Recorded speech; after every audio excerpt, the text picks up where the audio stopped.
So my name is Benson Abila. My name is Dr. Winnie Rugut. I am Amina Omar. It's Brian Mushiri.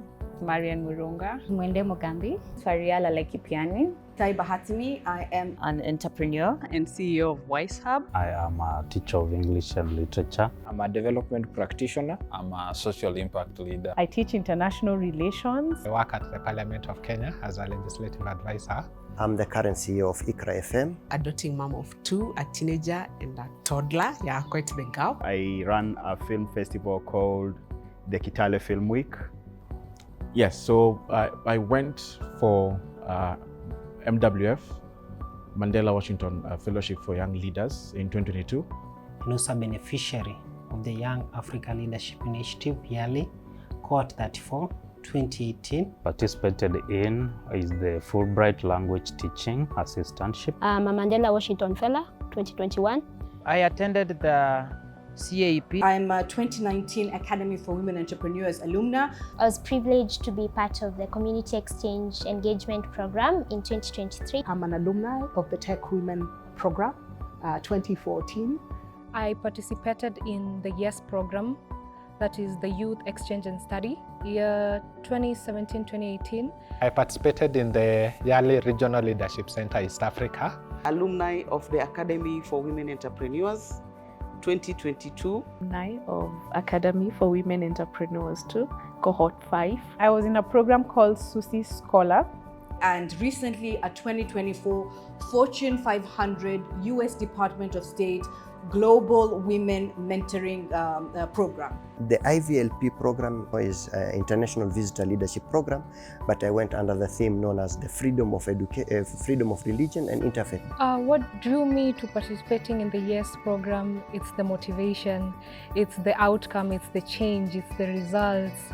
YES has this diverse growth in students. One is the incredible impact that I saw from the young people who had just left the US, and most of them are my friends, and I could see the kind of work they're doing in the community. I was curious about the exposure that I would get from the program. Of course, that interaction with the US universities and how I would leverage that network to amplify my work. I think what drew me most to applying was the fact that I understood that it was going to be a great opportunity to transform perhaps my capacity as an individual, but also link me up with what I needed to grow as a person and to grow my organization. My aspiration was to start a business that would last strong. And for sure, there was so much that I learned, including financial understanding or background, which I didn't have. For the first time, it affirmed the belief that the things I was doing in Kisumu, the work I was doing in Kisumu was connected to global possibilities. My experience at Mandela was amazing, and it had such a significant impact in me setting up Strong Spine. One of my mentors was a special advisor to a former US president. Time and again, I felt that I did not belong in the waste management space. So during that program, when I expressed my challenge to my mentor, she said something that is a takeaway for me to date, in that as a woman, your contribution matters. You belong at the decision-making table. You need to show up unapologetically. The dean at the University of Iowa, where we attended, and he continues to mentor me a lot. He visits me here at least twice in a year to just sit down. You know, we look at the whole business, supporting, bombarding the strategies with him. My key takeaways from the CAIP program, one, is the self-drive at work, skill that I feel like I got it too strongly, because with the American people, they take every hour, every minute, and to convert that and think about it as business. They think of every minute as a trading minute. So if you're not self-governing and you're not self-leading, then you have lost it. And that is one of the major things that has grown me and has also taken me a step notch higher in leadership and management of people and my workplace and my projects. From the fellowship program in 2017, we're still in touch up to date, because we still actually apply for some joint projects together. We keep on trying, but if we are not lucky, we still maintain that touch of sisterhood, which is very key. Additionally, I think the entrepreneurs were able to get some seed grants to be able to continue their businesses, also start their enterprises. But in 2021, after undergoing the Academy for Women Entrepreneurship, I was privileged to be able to win the pitching business competition of the year 2020.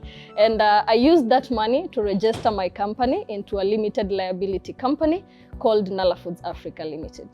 Participating in both Tech Women and Fulbright really was a very transformative journey for me.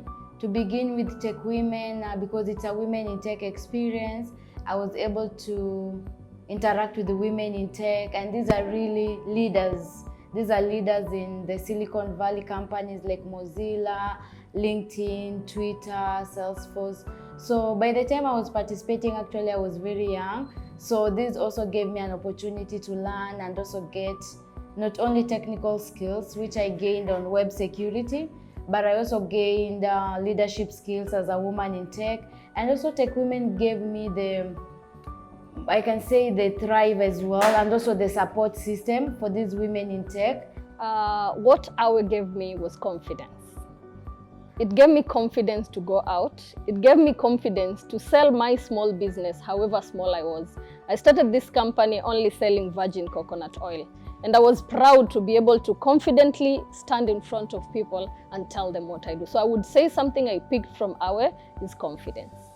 The program that I took part in is the O Academy for Women Entrepreneurs.